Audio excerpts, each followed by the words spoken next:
Pinapayuhang mag-ingat ang mga Pinoy sa Israel dahil sa state of war alert. Narito ang report. Biglaan ang mga naganap sa Israel kung kailan patapos na ang isang Jewish holiday. Umaga ng Sabado, lumipad mula sa Gaza Strip ang mga raket ng grupong Hamas. Kabi-kabila ang mga pagsabog sa pagpuntirya nila sa Israel. Pero higit sa mga rocket attack, naghasik ng lagim ang mga armadong Hamas sa biglang pagpasok sa southern Israel.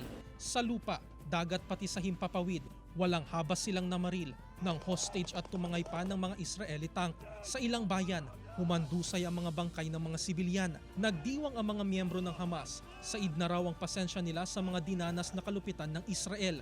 Sabi naman ni Israeli Prime Minister Benjamin Netanyahu, nasa state of war ang kanilang bansa, sabay pagtitiyak ng kanilang kahandaan at tagumpay. Dahil dito, kinundina ni Pangulong Bongbong Marcos at ng iba pang world leader ang mga pag-atake lalo na sa mga sibilyan. Binomonitor din ng OWA ang nasa 200 Pinoy sa Gaza Strip. Dito kasi mayroon tayong caregivers na employed dito sa Gaza. Accounted for na natin yung 5 caregivers natin. Ang nag-aantay na lang tayo na ma-accounted for. Ito pang another 6. Meron tayong 11 dyan eh. Ayun. Ayun po. Samantala, dinig ang sirena at airstrikes nang patapos na ang panayam ng GMA Integrated News sa 4 na Pinoy hotel workers sa Tel Aviv, Israel. Nagkubli sila sa bomb shelter ng hotel.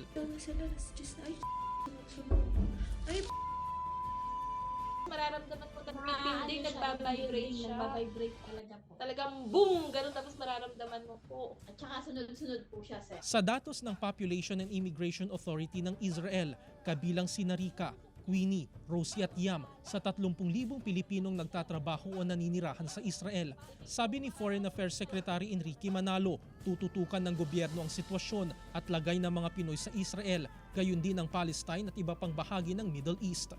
Mula sa GMA Regional TV 1 North Central Luzon, Jeric Pasiliao nagbabalita para sa GMA Integrated News.